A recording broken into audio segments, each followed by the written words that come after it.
नाम गलत है तो अपन उस चीज को सर उस नाम को अपन सही करते थे। मैंने किए कई लोगों के सही नाम और उनको डाली। हाँ, डेट ऑफ बर्थ कह सकते हैं नहीं डाली, लेकिन नाम को मैंने सही किए, कई लोग किए सर। वहीं पर उस समय होते थे, आज से 3 साल 4 साल पहले होते थे सही। जी सर, जी सर। गुप्ता जी, जिस समय मेरी बात सुनिए, जिस समय रियल एस्टेट बंद हुआ था, रोक लगी थी, उस समय जिस समय आप कोऑपरेटिव में आए थे, ठीक है, रियल एस्टेट के सहारा 4 की जो स्कीम चल रही थी, या जो एस भविष्य की स्कीम चल रही थी, सॉरी हाउसिंग की, उस ऑटोमेटिक कन्वर्ट हुई थी ना एस भविष्य और एम बेनिफिट में। उस समय आप ये बता दें किस व्यक्ति, 1 मिनट मेरी बात सुनिए, किस व्यक्ति ने मेंबरशिप फॉर्म भर के दिया था? कोई एक आदमी हो तो बताइए। वो ऑटोमेटिक जनरेटेड मेंबरशिप थी। मेरी बात पूरी सुनिए सर। उसके बाद उसी मेंबरशिप से लगातार कई सालों तक काम हुआ। आज की डेट में इनवैलिड मेंबरशिप वो शो हो रही है। सर बात आपने जो कहा वो मैं मानता हूँ, लेकिन मैं आपको बता रहा हूँ, देखिए आपने कहा ये कह रहे हैं, हमारी बात सुनिए, हम ये कि आप कह रहे हैं रियल एस्टेट से ऑटोमेटिक क्यू शॉप में गई। सर क्यू शॉप में ऑटोमेटिक गई है। मेरी बात आप पूरी सुन लीजिए सर। जैसे मैंने कहा ना, आपको एक समझाया ना कि रियल एस्टेट से आप जब आए थे तो लाखों मेंबरों को जो है एक मेंबरशिप ऑटो जनरेट किया गया था, जिसका कोई मेंबरशिप फॉर्म नहीं भरा था। दूसरी बात, आपने कहा कि एक क्यू शॉप में नहीं सर, रियल एस्टेट में आए थे, रियल एस्टेट से कोऑपरेटिव में आप आए थे, हाउसिंग और बेनिफिट में। हाउसिंग की स्पेन कहाँ गई थी?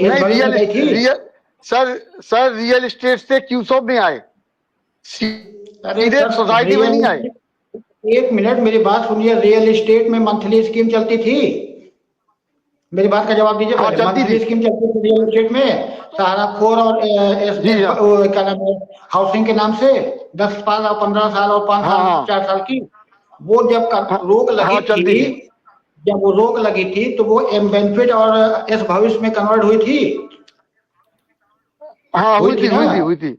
तो फिर उसका मेंबरशिप कहाँ से आया था? कितने लोगों ने मेंबरशिप फॉर्म भरा था, ये बताइए जरा हमको आप। वो सारी मेंबरशिप आज की डेट में इनलीगल मेंबरशिप दिखा रहा है।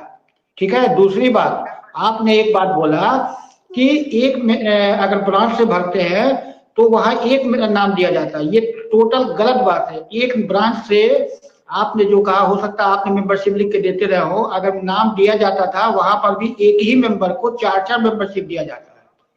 ठीक है। और उसको ऑटोमेटिक बिना बना दी जाती थी। सुनिए मेरी बात सर, मैं आपकी बात मान रहा हूँ। मेंबरशिप बना दी जाती थी, कैश काउंटर जाइए तो ये बोलते थे कि मेरा आपकी मेंबरशिप एक नई बन गई है, वहां पे 15 या 20 रुपीज जमा कर दीजिए। इसमें अभिकर्ता कहाँ से बीच में आया और इसमें निवेशक कहाँ से बीच में आया? अब आप बोलिए सर। आपने जो आप कह रहे हैं कि नई मेंबरशिप बना दी जाती थी, हम मान रहे हैं आपकी बात, तो क्या एजेंट द्वारा बनाई जाती थी या ऑफिस से ज्यादा? आपने किससे संपर्क किया था? एजेंट के पास आपने उसी एजेंट से सब। बोलिए। तो सर गलतियां तो सारा ने बहुत की, इसमें कोई सर गलतियां तो सारा ने बहुत की, इसमें कोई दो राय नहीं। मैं किसी की बात कर रहा हूँ, सिर्फ आपकी बात का क्रॉस क्वेश्चन कर रहा है।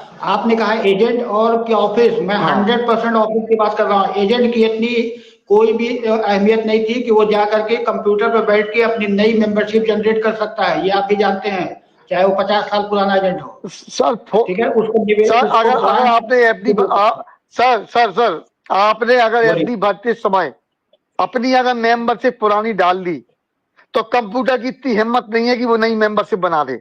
आप बस समझना, अगर आपने उसे मेंबरशिप फॉर्म में आपने मेंबरशिप छोड़ दिया तो वो आपकी मेंबरशिप बना देता था। ये बात सही है, ये बात सही है। वो गलती है जिस सुनो हमारी बात सुन लो, पहले पूरी बात सुनो। अगर आपने जिस एजेंट को फॉर्म दिया और साइन किए, अगर उसने मेंबरशिप नहीं डाली तो नई मेंबरशिप बन जाती थी। अगर उस एजेंट ने मेंबरशिप पुरानी डाली, उसको मालूम है, तो आपकी नई मेंबरशिप नहीं बनती थी। ये बात सही है। सुनिए, एक मिनट मेरी बात सुनिए। जब एक एजेंट जाता था, जैसे मैंने मान लीजिए मैं कोडेड हूँ, ठीक है, मैं जब कोड लिया हूँ सोसाइटी में गया तो मेरी एक आईडी बनी थी ना, ये तो पूरा ब्रांच जानता था ना, सेक्टर जानता था ना कि आबिद अख्तर के नाम की ये एजेंसी है। फिर मेरे नाम निवेशक को छोड़ दीजिए, मेरे नाम के एफडी में 5 मेंबरशिप कैसे आ गए? उसको क्या, अरे सर वहां जो मैनेजर बैठता था ये थोड़ी देखता रहता था सब, ये एक ही मेंबर के फॉर्म ले आ रहे, आप अलग अलग के ले आ रहे। आप समझो ना, उसके पास कार्ड था, वो तो अपना मैनेजमेंट को सुधारने, वो थोड़ी यहाँ पे कंप्यूटर बैठता था, या कंप्यूटर वाले को मालूम है, कंप्यूटर वाला थोड़ी जानती। पूरा ब्रांच पूरा सेक्टर, मेरी बात सुनिए, पूरा ब्रांच पूरा सेक्टर जानता था कि आबिद अख्तर एजेंट है और उनके नाम की एफडीआई है, फिर मुझे क्यों 4 मेंबरशिप मिली, ये मैं पूछ रहा हूँ। तो सर तो ये गलती है, जिसने आपसे एफडी बनवाई है, अगर आप कोडेड नहीं है तो ये गलती उसकी है, उस गलती इसमें मेंबरशिप नंबर नहीं डाला, आप समझिए। कोडेड मैं तब से हूं जमा करने की गलती नहीं है, कोडेड मैं तब से हूं जब गलती नहीं है, कोडेड मैं तब से हूं जब कूपन सिस्टम चल रहा था सर। रियल एस्टेट हाउसिंग ये सब तो बहुत बाद में आया है, कमर्शियल रियल एस्टेट हाउसिंग ये सब बाद में आया है। तो उसके बाद भी आप ये कहें कि सेक्टर मुझे ना जाने और मेरे ही नाम की 4 मेंबरशिप दे दे, मैं कैसे मान सकता हूँ? अदर ब्रांच में गया होता तो मैं मान लेता, अदर ब्रांच में अगर मैं गया तो मैं मान लूंगा। साहब आपको भी रोकना चाहूंगा, गुप्ता साहब आपको भी रोकना चाहूंगा, जो कुछ भी हो गया